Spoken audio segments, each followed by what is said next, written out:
I don't know, man. I really don't know. I think that what are you doing? Okay, no, I'm recording. Bye. You know what? I mean, LeBron likes him. Pushed for him. All of that good stuff. The players respected him. Everything that's coming out of Cleveland is saying that everybody went to him anyway. Mm-hmm. Um, but are you the X's and O's guy? Like, I understand you may have that camaraderie that comes from playing in the NBA, the respect of winning a championship, all of the accolades that come with it. But you know, what have you learned over the last few years to draw up plays, to coach through situations? And you know what? I mean, Tyrone has been in them, in his playing career, so he's seen it. But I just don't know his level of. That's the thing that they said about Blatt. Blatt, when it came down to the X's and O's, they said he was really good at that. But the players didn't like him. And did you Yeah. hear about the rebellion about the Portland game? Nah. So part of the reason they say that what happened is over the last couple of months, this has been building up, and that it was after the Christmas Day loss to the Warriors, they were mad or upset. The players were upset that Blatt made some changes, some roster changes or personnel changes, and didn't tell them about it. So, they ended up, of course, going out losing that game by 4. And then after that, that's why they said that game that they got blew out by Portland, that was more like a rebellion game. At least that's what's being said. I think Windhorst said that, and he said that that's why they played so bad. Because remember, I don't know, you looked at it, you were like, man, you just lost to the Warriors. You go out and you lose like that. Like, it didn't make sense. Like, you think you would come out with more competitive fire than what they did, but they didn't. So they said the players started to kind of rebel against Blatt, and it was a wrap after that. Yeah, man. Yeah. What up? What up? What up? What What's up? up, Kyle? Can y'all hear me? Yep. Yeah. All right, cool. Is this thing What do you on? think? Yeah, I just locked my door real quick.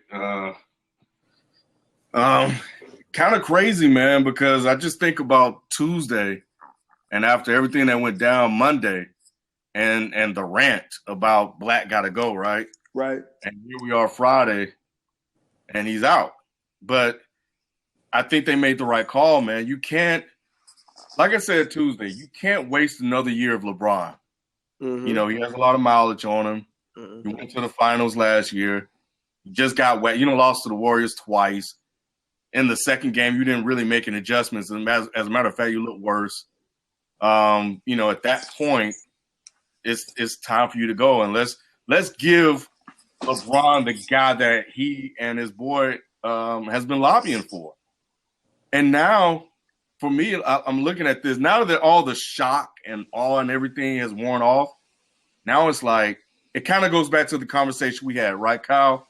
Right. When you're looking at LeBron now and say, okay, this is on you now. Exactly. Blatt, as everybody has said, was the scapegoat.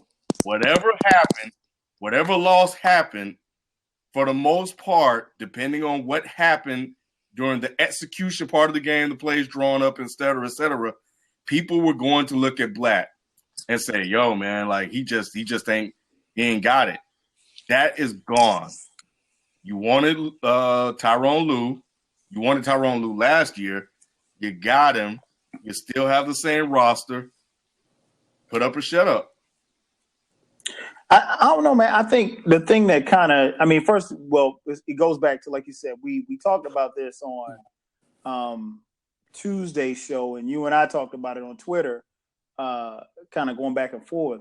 I don't know, man. I don't like the move, to be honest. I think it just seemed like a knee-jerk reaction. I get all of the stuff that everybody's saying. I would not have made the move just yet because you still don't know what you're going to. I think you got to ride it out to the end of the season. It wasn't like Cleveland is going to implode or whatever like that. I mean, they're still number one seed. I mean, they have 11 losses. Kyle, I think you're looking at it from outside looking in, man. When there's reports about the locker room not being stable, it is over. It's a wrap. You have to make a move. Because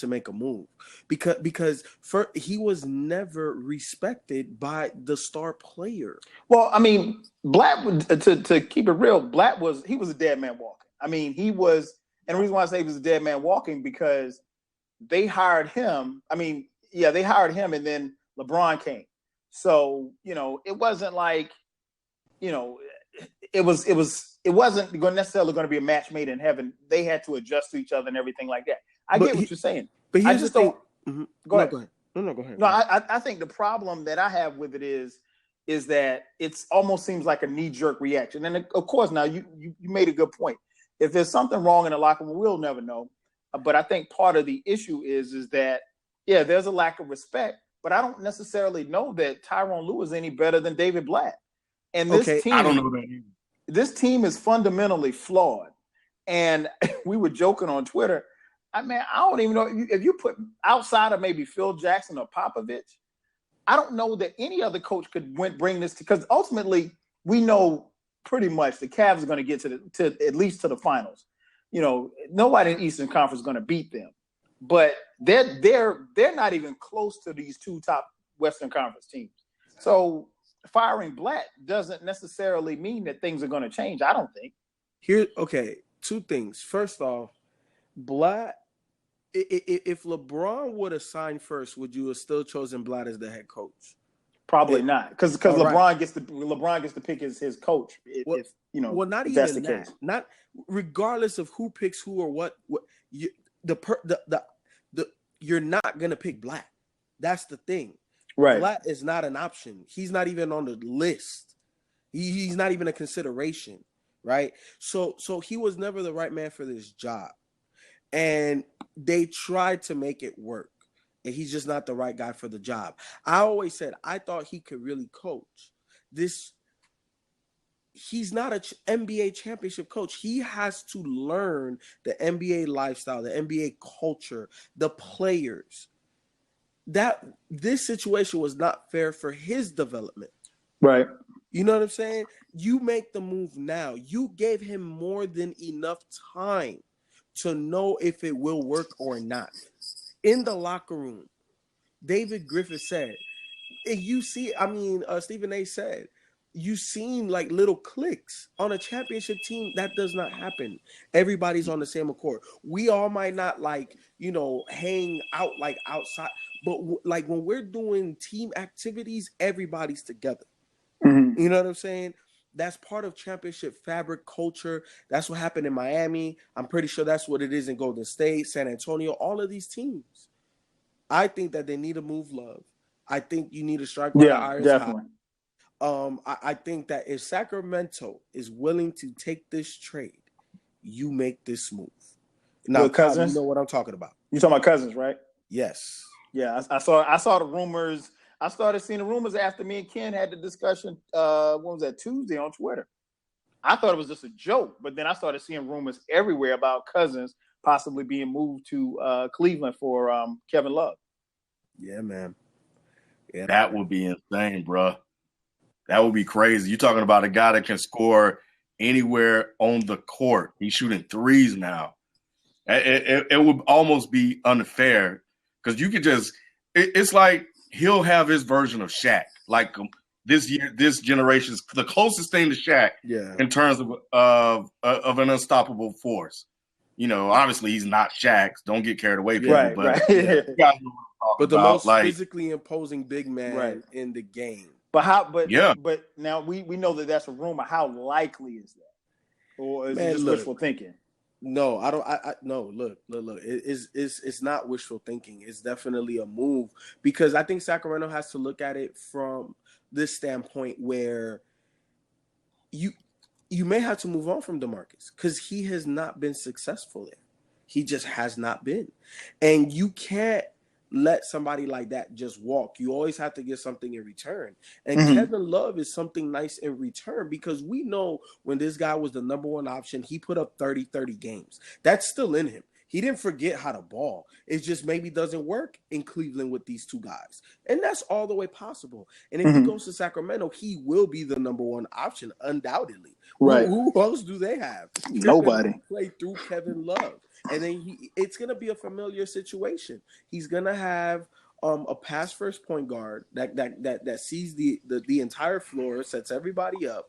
You know, you have a coach that knows what it is to play through a 4-man from the high post. You know what I'm saying? That he knows how. He has Sean Kemp and Gary Payton.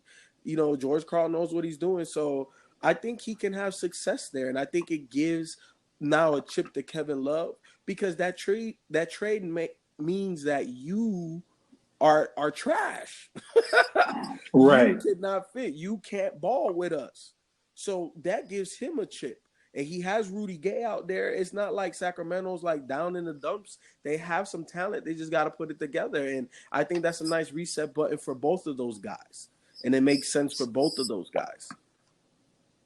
Yeah, I don't know, man. It like I said, it sounds good. It looks good on paper. I'd like to know if they, and of course we got probably another month before the trade deadline, maybe a little bit more than that. I think the thing that's interesting is that Love we talked about it during the game the other day. He looks lost, and what was interesting, and FIFO, you could probably speak to this. He looked more comfortable in Cleveland when Kyrie wasn't there.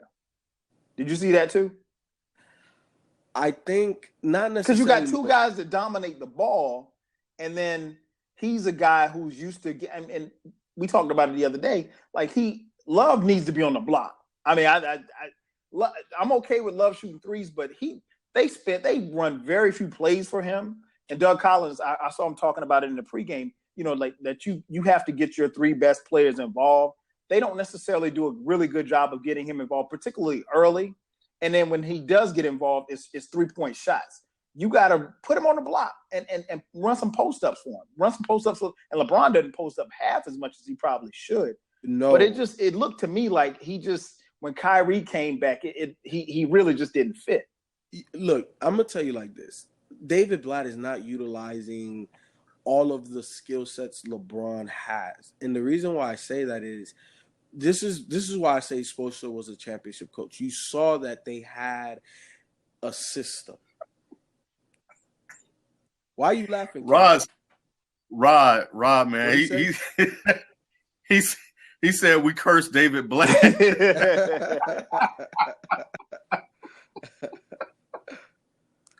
But oh man, go on, man. My bad. No, you good. Spoelstra had a system, and that system allowed everybody to play at maximum efficiency. You look at those guys' numbers, some of them dipped in overall numbers, but their efficiency was through the roof. And why? Because he posted up LeBron more. It wasn't just pick and roll LeBron. That was year one. But by year 2, 3, 4, and 5, or however many years he was there, 4 straight finals, LeBron had a post game. And he's not being utilized like that. You're right. Kevin Love does stand around the 3-point line too much. But it's ultimately on the coaching staff to create something where their best players can maximize their talent. And we have not seen that. Now, I think that that's the biggest challenge for Tyron Lue. It's not necessarily just playing for me. Obviously, he has the buy-in of the players. He has the buy-in of Doc Rivers. He's played for Phil Jackson, coached, played under Doc Rivers, and coached with Doc Rivers. So this man comes from a great lineage, almost the same cloth as Steve Kerr. Just he had Pop. He played for Pop. Mm-hmm. You know what I'm saying? So he has, I think, the pedigree, and we'll just see. And I think that they have to move Love. I think they will move Love, because if you listen to what David Griffith said, he says every day we have to ask ourselves the question: are we closer to winning a championship? And when you measure yourself to those other two teams, who gives you a better chance, DeMarcus or K-Love? I'm picking DeMarcus, yo. Oh, no question. Yeah, if you can do it, do it. Exactly. I get, and Ryan said he's going to call in a second. I know you guys saw it. What do you guys think about the notion that they are saying that this was done without even consulting LeBron? Well, I think that they called Blatt and told him he was out. I think the consultation with LeBron took place last year. So they already knew where he stood. I think they didn't need his blessings to make the call. You see what I'm saying? Mm-hmm. Everybody knew. If we know, you already know. Right. They know before we knew. You know what I'm saying? So I think at that point, it's just a matter of them making the decision, calling Blatt, letting him know he's out, and then calling LeBron and say, yo, we made the move. What about you, FIFO? And I also think because David Griffin, he wanted Blatt and he kept Blatt. He gave Blatt as much time as possible to make it work. You know what I'm saying? Because if it was up to LeBron, he would have been gone. He wouldn't have been the coach. LeBron would have fired. I believe that. Day one that LeBron was there. As soon as I signed my name on this contract coming back to Cleveland, I would have fired David Blatt if I was LeBron James and I had that authority. That just would have been. I believe that, but I don't believe that they didn't consult LeBron. Because here's the thing. But we got to remember that LeBron is on a 1-year deal. LeBron, while it doesn't seem plausible that he's going to walk, he could walk. And not only did they fire Blatt, but they gave Tyron Lue like a 2 or 3 year deal. So, but look, man, he was. Tyron Lue was associate head coach, so it was only a matter of time. And of course, he's the next man, right? So it was only a matter of time. Second of all, why do you need to consult somebody with something that already needs to be done? And it's your job to do it. You see what I'm saying? Well, because that's the franchise player. There's nobody.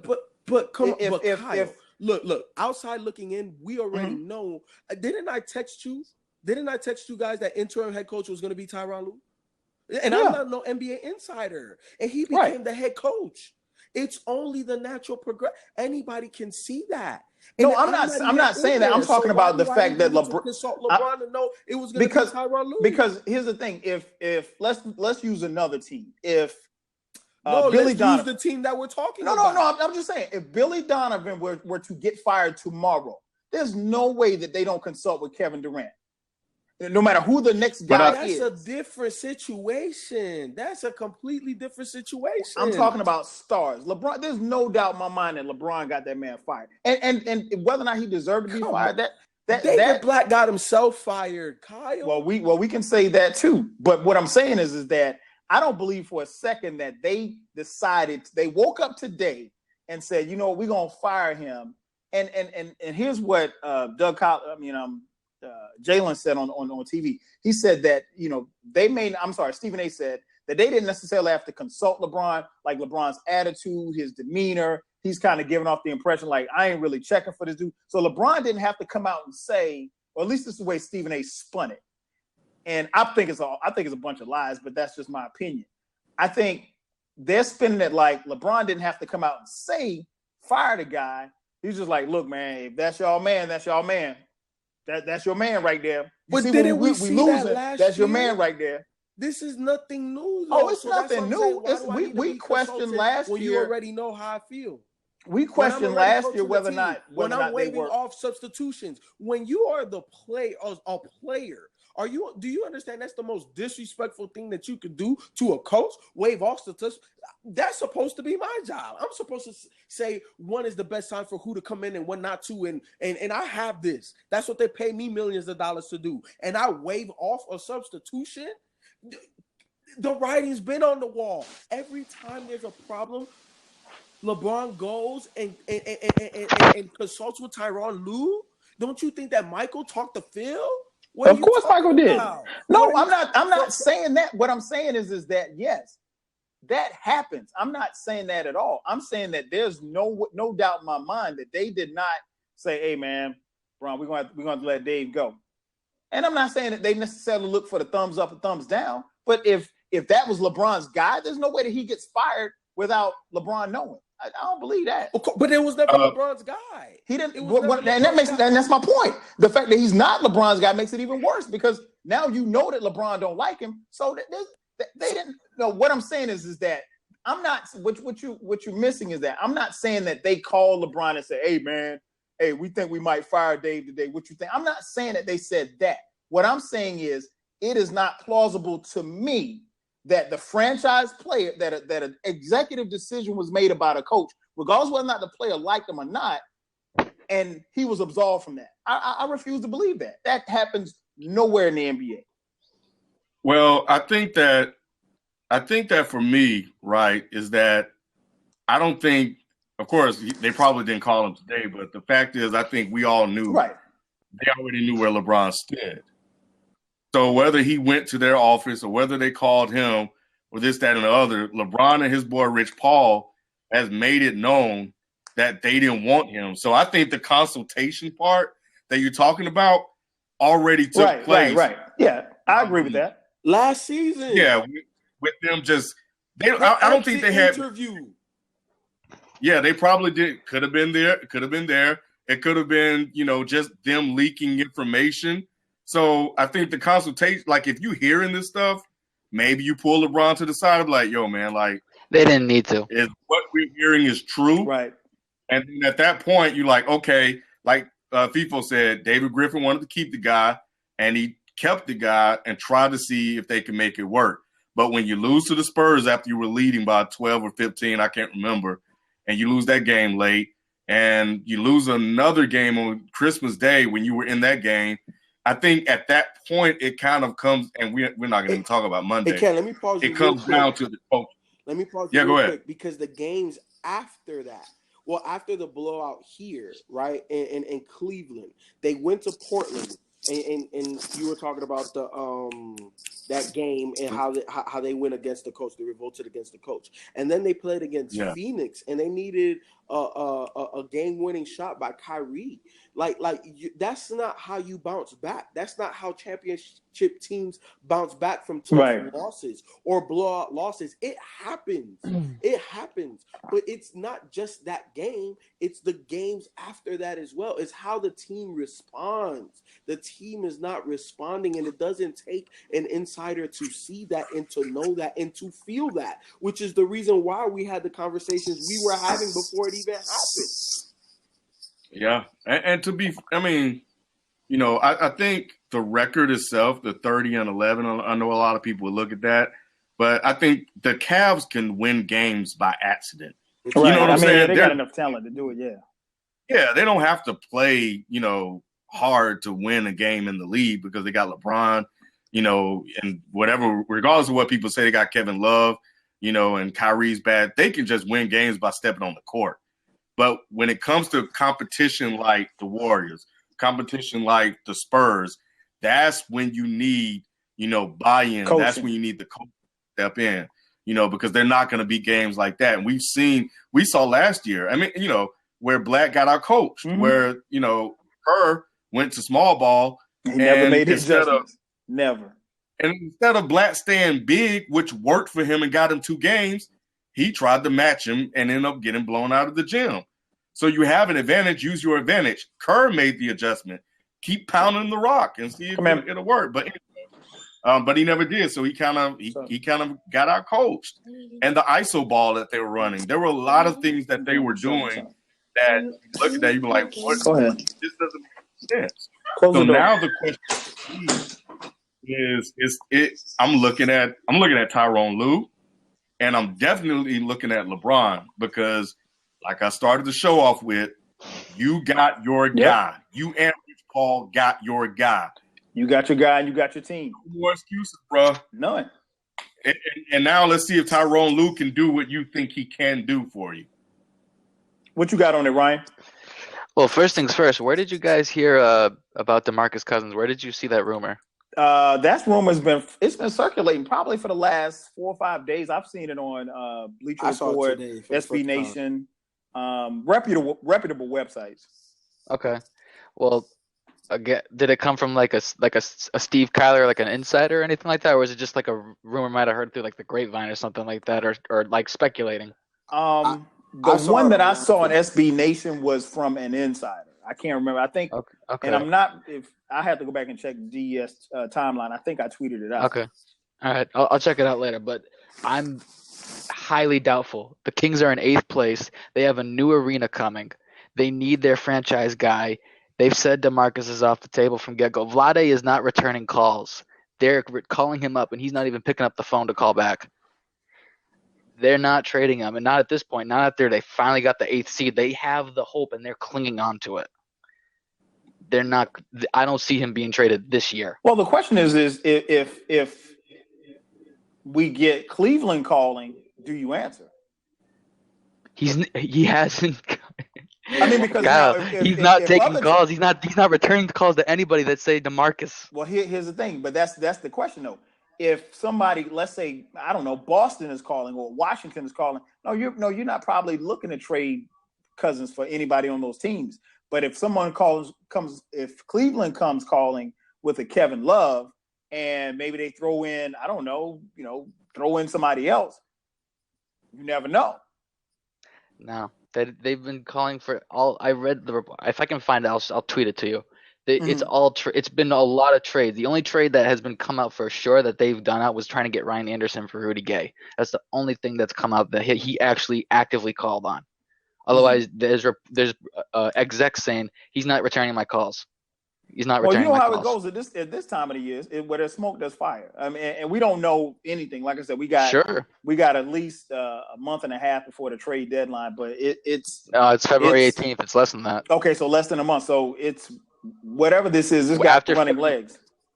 After February 1st, because I'll say this on the podcast. After February 1st, that's the last trade restrictions for guys like Danilo Gallinari. You're going to see a lot more rumors come out, I think, and you're going to see any other deals besides the one Josh Smith got traded for cash. Besides that, you're going to finally start seeing some people actually start to get moved, I think, after the first. I understand that. You know what? I don't think they need to move Love just yet. No, I don't think so either. Yeah, I just think Blatt didn't know how to use him. I mean, we all know Love can play in the post. Love can play on the outside. Love can pass. Love can rebound. Love can do a lot of different things. I think Blatt and this personnel, which is one of the things that I think Griffin said, Blatt wasn't the right fit for the personnel that they had. Maybe Lue has some ideas in mind, and we'll see once we see a couple of games. We'll see what offensive sets that Lue instill on that team. And if they still have Love running around on the perimeter, then yeah, he got to go because obviously you guys, they just don't know how to use him. But it's not like Love can be he has to play on the perimeter like they've used him. Work inside out, man. I say it over and over. That's how the NBA. And the thing is, we kind of saw it last night, right? And I don't know how many opportunities because I only saw like parts, like I missed like the first quarter, but we kind of saw a little bit last night of what they could do when they start moving the ball around. And my thing has been, and I said it on the show Tuesday, Kyrie and LeBron can get theirs when the play breaks down or when there's something late in the shot clock. So they don't have to really necessarily be the focal point. They can be the heroes. But everything else, they can just work in the offense, and try to get Love going. Love is a guy, you got to get him going early, man. That's what I think. Oh, that's true. Because if you don't get him going early, he doesn't feel like he's a part of it. So that's when you see him kind of drift. And then you end up seeing the box scores. Love has, 8, 10, 12 points when he's, much, much more productive than that. Yeah. And he only had 10 official shots, but he took like 8 free throws. So, but he, he's had 2 good games back to back. But now, again, I'm looking at Tyron Lue because I really, really honestly don't know if he's the guy. Even when they were talking about this last year, I never felt comfortable with Tyron Lue. But for whatever reason, and LeBron does. And I guess they've had a lot of conversations, Tyron Lue and LBJ, right, about the things that they can do as a team and as a unit. And we'll see. Well, you know how it goes when you're the star player or whatever like that. And Doug Collins made a good point. The assistant coach is the conduit between the star and the player sometimes. The star players and the head coach. And so relationships get formed a lot. Sometimes as a player, you might be closer to the assistant coach or your position coach in football than you are to the head coach because you spend more time with them, that type of thing like that. It's going to be interesting because, again, we don't know what Tyron Lue can do. He definitely he has credentials, obviously, and he's played the game. And like you said, Ken, at the beginning, there's a level of respect because he played in the league and he's been successful. So I don't know, man. I with this team, the way that they're structured, I just don't know that they have enough to beat anybody coming out of the West. I think they can. I just think not in a 7-game series. I don't see it. I just don't. Whether it's San Antonio or Golden State. If Thunder they had is their best shot. Let me ask you this, Ken. If they had to play tomorrow, a 7-game series with Golden State, how many games do you think Cleveland could win, honestly? I think it can go 7. I think they have the pieces, man. I think they just didn't have the coach and the system. FIFO, what about you? What do you think? What was the question? I said if Golden State and Cleveland played tomorrow in a 7-game series, how many games do you think Cleveland could win? It'll go 7 games. I think they could win. I think it's different when you're talking series because now I can just game plan for you. I know what's coming. Like Golden State, man, in the regular season, the word that comes to me when I watch them play is onslaught. Because it happens. It's just a moment. Something happens, it switches, it snaps, and the game is out of hand. And there's nothing you can do to get back into it.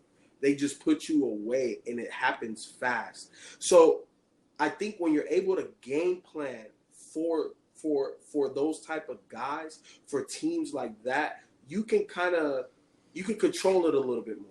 Like it just doesn't happen. It just doesn't snap because you're more so prepared for it. You're more so ready for it. So I think it could go 7 games, man. And I would like Cleveland to win. But based off of what I see, man, it's Golden State. It's Golden State. Steph is the real MVP, man. I can't go against him. Yeah, with Blatt, I mean, I don't know about Lue. With Blatt, I probably wouldn't say 7, but forecasting ahead, if Lue does the things that they think he can do, then I think they can push it 7. I think they have enough pieces to compete to force their own matchup problems. It comes down to the coaching, man. And one last thing on Tyron Lue, and I think FIFO and we were talking about this earlier. I mean, the guy, FIFO spoke on his coaching pedigree under Doc Rivers, but he won a championship. He's played with Kobe. He's played with Shaq. He's been coached by Phil Jackson. He understands the work and the different sacrifices that you have to make in order to win a championship. So he has all of those things going for him. It's just whether or not he can instill that within his team. Blatt can speak to any of that. But Tyron Lue, and just like Steve Kerr, can go in that locker room and say, this is how we did it. And this is how we're going to do it. It's just up to the team. What about you, Ryan? I need to see how Lue coaches. That's number one. I mean, I can sit here and speculate, but I wouldn't give them more than 2 wins at most based on last year. And that was without Kyrie and Kevin Love. But based on what I see defensively, at least, like if we're talking Golden State, if they can push the pace on them like that and keep making them lose in the picks or the screens or setting up threes and Cleveland gets demoralized like that again, Golden State's going to win, but I don't think it goes 7 games either. But again, I got to see how Lue coaches. Yeah, I feel the same way. I think I say 6 at the most, but again, it goes back to I don't know what I don't know what Lue is going to do as far as coaching because I'm going to assume that even though he was up under Blatt, he'll have his own offensive and defensive philosophies that he'll want to express and have the team run going forward. That's what I think is going to be interesting to see how they go as they make the transition. Because sometimes when you have a coach get fired, my thing is you fire the coach if the guy behind him runs the same stuff that he ran. I mean, then it's either the system or the players, one of the two. And so I'm interested to see what Lue is going to do, how he's going to coach, and more importantly, how will he use Kevin Love? Because I think Kevin Love is the X factor. But ultimately, like Ken and I, we were going back and forth on Twitter. Ultimately, this falls on LeBron. And Ken, you made a good point when you first came on about the pressure, about LeBron not having enough time. Let's fast forward to June. Let's say they make it to the finals. They play San Antonio or Golden State and they lose in 6 or 7. That's another year, no ring. What kind of pressure then is on Tyron Lue? What kind of pressure then is on Cleveland? And I know we're getting a little ahead of ourselves, but I want to see where your perspective is from that point that you made earlier. Well, look, Tyron Lue will be out of there. But, honestly, man, I don't know if there'll be pressure on him. First of all, there's pressure to get to the finals, right? But we're speculating they get to the finals and lose. I think that for me, man, I'm not looking at Tyron Lue. And it really depends on how well he coaches and the decisions that he makes.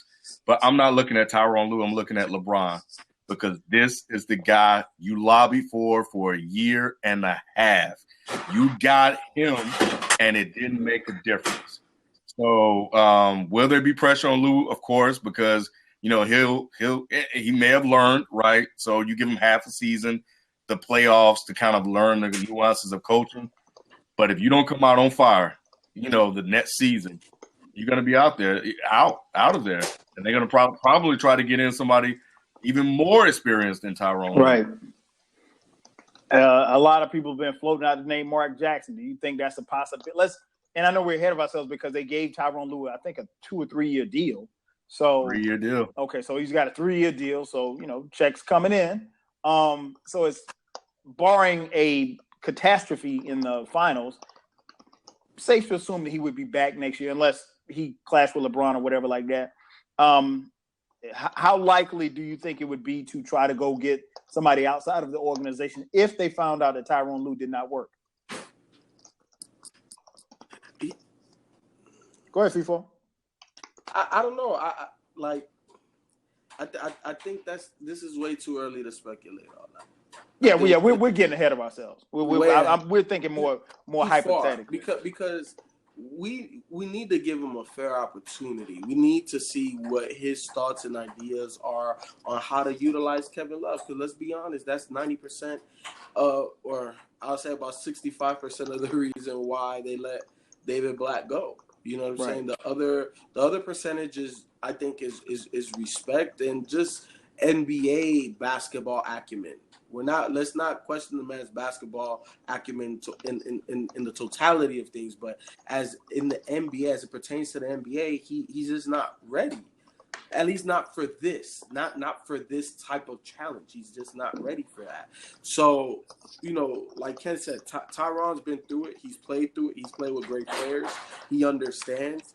Doc says that he has a way of being able to talk to players and tell them the truth, whether they like it or not, and get them to perform. You know what I'm saying? That's the main thing about coaching. Last night I heard an interview with David West where he said the most humbling thing was how Tim Duncan still gets coached by Popovich. Right. He said he gets coached hard, like he get cussed out. You know what I'm saying? He gets broken down, and he applies everything. You know what I'm saying? And you need that. You need that. That's because when I'm your coach, I can be your friend, but I'm supposed to nitpick. I'm supposed to get you as close to perfect as possible. I'm supposed to push your buttons. You're not always supposed to like me. I'm supposed to get on your nerves some at times, but you got to know how and when to do that. And you have to have the cachet. And when you have not been in the NBA, how do you have that? How do you garner that respect? Especially last year when you had stories like when he got his first a win and the players try to, give them the game ball or something like that. Right. In Europe, come on, like you're not ingratiating yourself into the NBA culture. You've never. And you know what? That was probably the start of the ending right there. Like you haven't been here. You haven't done nothing in this league. So it's just he was never the right guy for the championship team that they amassed. And let's give Lue time, because I think he can do it. I think, but we just have to see. We have to see him utilize Kevin Love. I think from a time management perspective, a roster, minutes and adjustments type of thing, I think it is going to be an improvement. This guy was part of basketball player personnel for Doc Rivers. He's also assistant coach. Like this guy has been waiting in the wings, and I think his opportunity is here.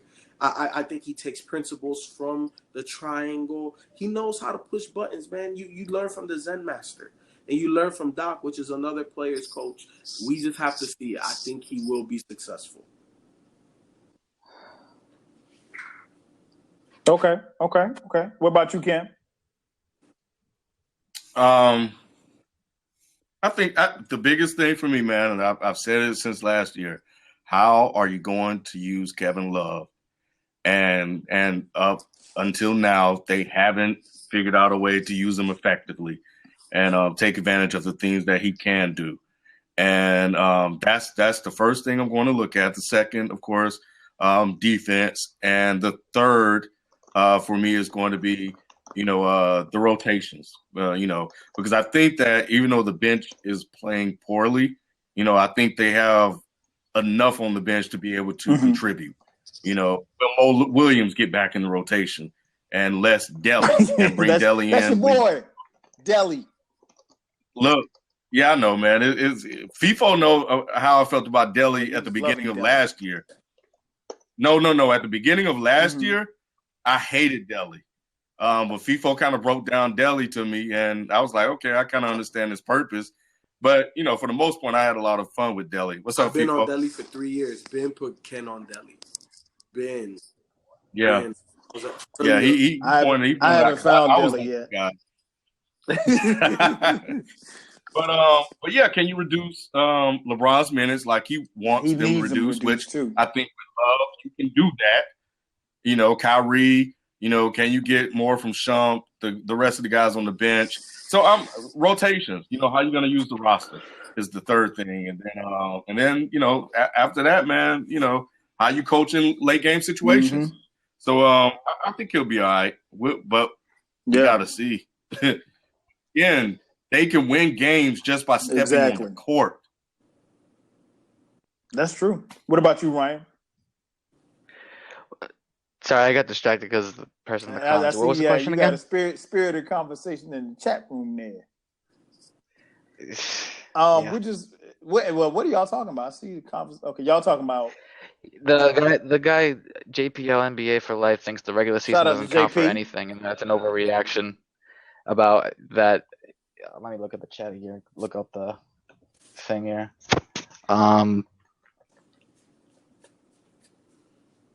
He said it didn't matter in the regular season. They're good defensively. The playoffs, they're number one. Regular season doesn't matter. I told him if the regular season didn't matter, David Blatt would still have a job. You could cut through their defense. You can cut through the paint like a hot butter through knife. You could see that they got blown out to Portland, just like they got blown out to Golden State. Like FIFO pointing out, they needed a game-winning shot to beat Phoenix. And even though Golden State lost to he tried to use an example about Golden State losing to the Nuggets. I said even though they lost by a one score, where without Draymond playing on a back-to-back when they traveled, that's a different circumstance than getting blown out on your home court by almost 40 points. Well, I mean, that game Monday was just embarrassing. I mean, it was, and I don't even know that game was necessarily the final straw, but that game was they were just okay. And I think while me and FIFO didn't necessarily see eye to eye on those points we were making earlier about Blatt, I think he made a great point in saying that it's the bounce back. We always hear about, especially in football and basketball, these players only meetings. Okay, so what happens in the games after the players only meetings? Because if you're having a players only meeting, you're probably talking about the coach, right? So what happens after those games? How do you bounce back? So when you have those other games and you don't perform as well, then it's like, yeah, then your GM's gonna be looking around like, okay, man, something's not clicking in here. And they seem, or at least David Griffin, he seems to have a pretty good pulse of what the team is. And like I said, I don't know that he necessarily had to go to LeBron, but I'm pretty sure they had conversations, or maybe they might have talked to Rich Paul, or they might have talked to LeBron's homeboy. I don't know. I'll say this, there's still going to be a lot of pressure on Tyron Lue, and there's still even more pressure on LeBron. I came into this season, and we said it on the first video, that I thought the pressure was on LeBron this year to win the finals, to win a ring. And it doesn't look like he's closer to now. It's still we haven't even made it to the All-Star break. So anything can happen. God forbid, knock wood, somebody could get hurt for Golden State. Somebody could get hurt for San Antonio. But right now, they don't look like they could win a championship. But we still got a long way to go. So stranger things have happened. Yeah. I think they could win. If we saw Steve Kerr win as a rookie head coach, look, Cleveland is the prohibitive favorite to come out the East. Who's really? Of course. Nobody. I mean, like, sure. In the 7-game is there anybody in the East that could give Cleveland 7 games? I think Chicago. I think Chicago is pretty serious. If we could get D-Rose, like with the way D-Rose looked the other night, I gotta disagree a little bit with that. Who do you think could give? Yeah, because they need to trim their front court depth because it's messing up their rotations and their rhythm. Who do you think they should sit? Because Noah's not playing as much. Well, yeah, but they're still I'm watching them play the Celtics. They're getting blown out defensively right now, by at least 20 points. I need to update it because I need to check again. But I think the Raptors could give a better shot, honestly. I don't think the Raptors can push them to 7 though. They'll give them a run. They'd give a better shot offensively. Defense, you got a point. They've been better, but as of right now, the way I've been seeing, they do seem to be clicking better. But Chicago has the depth to fight for it. But it's if it was still Thibodeau, I'd feel better about it. But the way with Hoiberg's been going, and they don't seem to be clicking like they used to. It seems like they need to trim their rotation down because they're starting Tony Snell still, and Mirotic is coming off the bench. So, I mean, I could understand why someone would say Chicago, but I don't think. I would probably think Chicago. And it all depends on D Rose. I mean, you know what you're going to get from Jimmy Butler. D Rose looked good the other night, man. He just didn't have any help. And you look up again. Yeah, he was scoring. Yeah, you look up again, and here it is to FIFO's point. Golden State was up by like 6. And then it went from 6 to like 16, like in just a matter of minutes. And you can't have that. I mean, like, and the thing about Golden State, for the most part, from what I've seen this year, when they get up 15, 20 on you, bless you. When they get up 15, 20 on you, it's a wrap. It ain't no letting you back into the game. They try to put the hammer to you. Oh, yeah. Shout out to AJ. AJ said any team Drake reps will never win. It's like I said, ban Drake. Oh man, why y'all so hard on Aubrey? Look what he did to Serena. Hey man, yeah. Just keep Drake away from my. Don't let Drake show up at the Super Bowl. Drake can show up at the Super. Right? Drake can show up at the Super Bowl and game in a tie.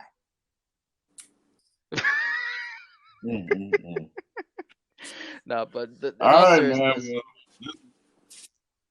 Yeah, what's up, Ron? So, no seriousness, we gotta see what Tyron Lue does. Q and I are gonna talk about it on the podcast when we record tomorrow.